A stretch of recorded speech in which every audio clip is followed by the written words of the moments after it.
Hi guys, it's Themba Sivate here. Today I'm going to start a new series for software development using C++ Builder. So we'll be developing softwares. So let's get started. And not to mention that there are many things you will learn on this series. You will just see as we get along. So open your Red Studio, any version, the one that you have, and then we're going to create a new application. In this tutorial, I will show you a lot of things that you have to know before you develop commercial softwares.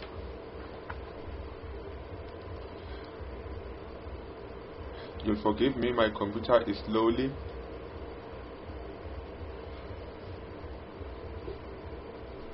And then there we are. I just created a new form application, VCL C++, as you saw me clicking File, New, and VCL form application. I'm gonna save this.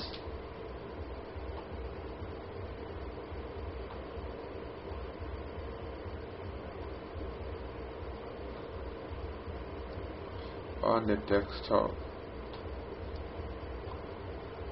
I'll create a new folder.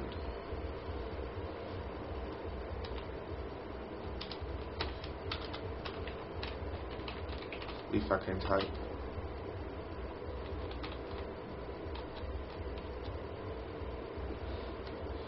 I'll name this file name ._u, meaning unit.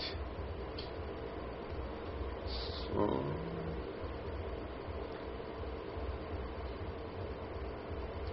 this one, I'm gonna leave it as it is, and this is the project file. So I will name it main _p. The P means project. If it's U means unit. As you can see here, the project file has _p, the unit has _u. So the first thing that you want to do when you develop a commercial software is that you have to make sure that it's neat, it looks nice, and it's user friendly. So we are gonna decorate this one and then do some basic stuff until we get to advanced stuff. There are components that I installed here from Alpha Skins, Alpha Controls. So I'll be using this component. Alpha. So first I will change the skin of my application by placing the skin component, and I will give it the skin component, I will give it a name, skin. It's up to you how you name it, skin. So I'm gonna double click it and browse where the skins are located.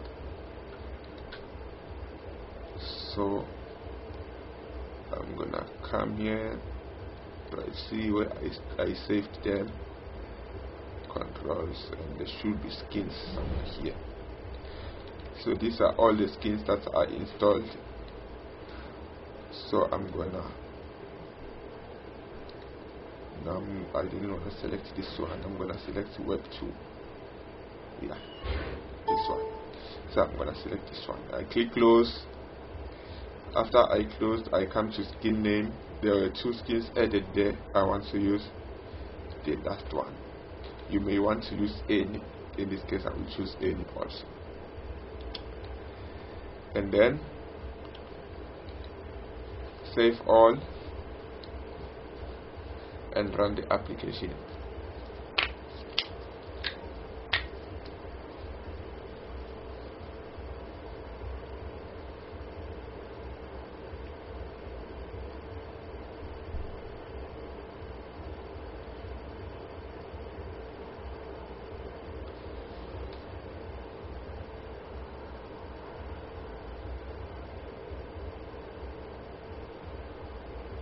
Forgive me, it takes time.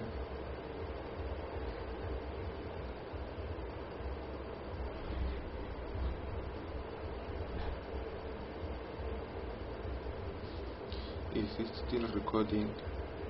Of course.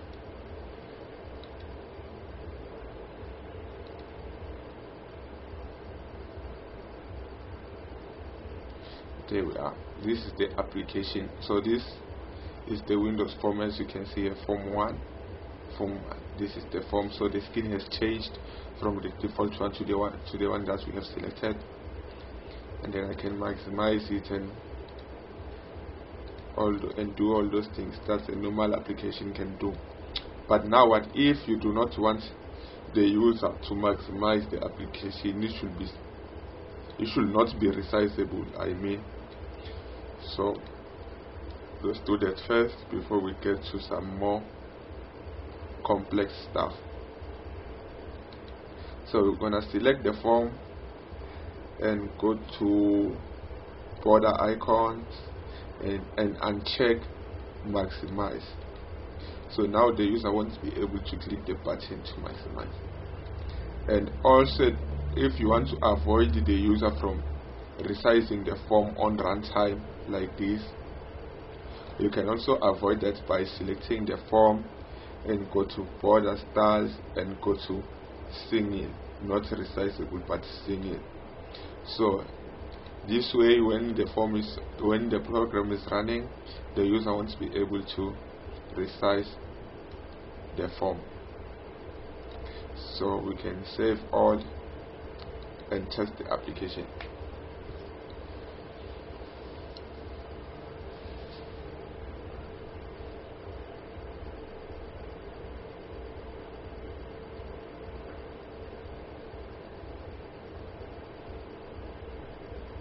There, you can see it's unresizable and the maximize button is gone.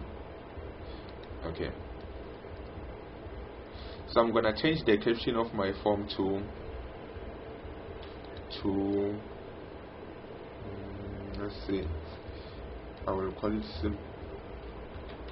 symbol up, and I will change the skin to the other one that I prefer, which is this one. Good. Okay, now we are gonna place an edit here and a button. Of course, I will prefer a bit button. So notice that the moment I change the skin, also the components, they also change on design time. So I'm going to select this one. You can see it has changed. Select the other one. It can change also. So it will be up to you which skin to use. I will also create another tutorial on how to install these skins and how to obtain them. So this is SEdit1. This is BTN1. So I will name this. I will change the caption of the button to click me, and I'm gonna remove, oh my god, I'm gonna remove the text from this edit. I'm gonna enter some text hints here. Type here.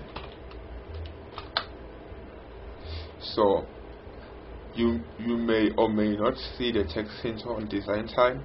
As you can see, in this case I cannot see them, but when you run the application you should be able to see the text hints.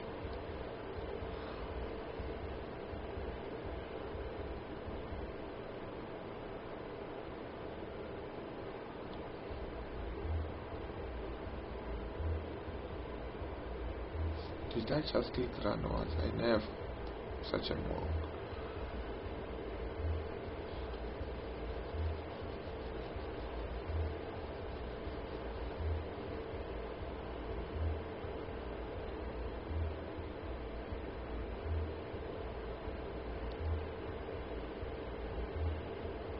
Yeah.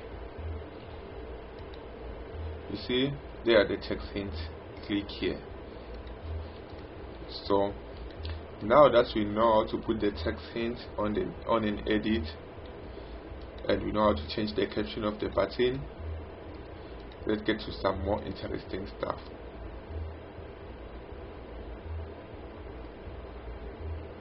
What if when I click this button, I want to show the text that were entered in this edit here? My mouse is crazy. It keep on double clicking if I don't want to double click. Okay. When I click this button, I will show the message containing the text that I entered here. String entered text is equal to s edit 1 dot text. This way, the text that were entered on that edit will be stored in this variable I just created here. So now I can say show message and enter this text. There. Show message receive a string, of course. Then my variable is also a string, so it should be working.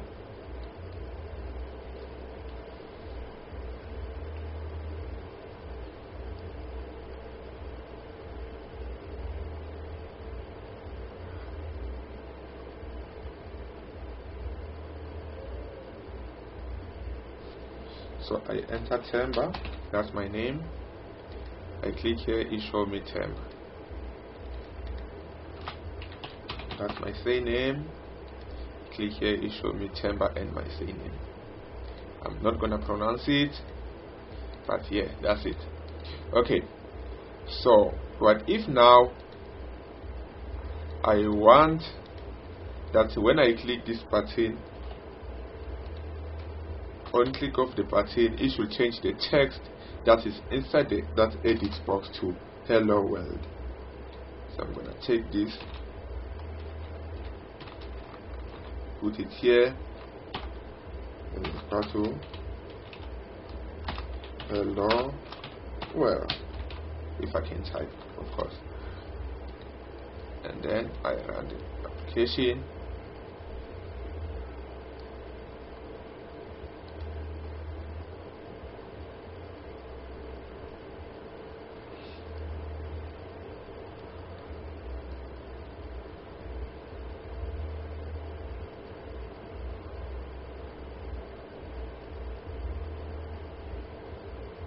When I click here, it changed it to hello world. I clear it, I click it, turns to hello world. I remove whatever, I click it, turns to hello world, because we told the code so. So now we know how to set the string to the edit, and we know how to get the string from the edit. So in the next video, I will show you how to use many different kind of or types of messages, like error message, warning, information, all those things. Stay tuned. Hope you liked it. I'll be waiting for comments.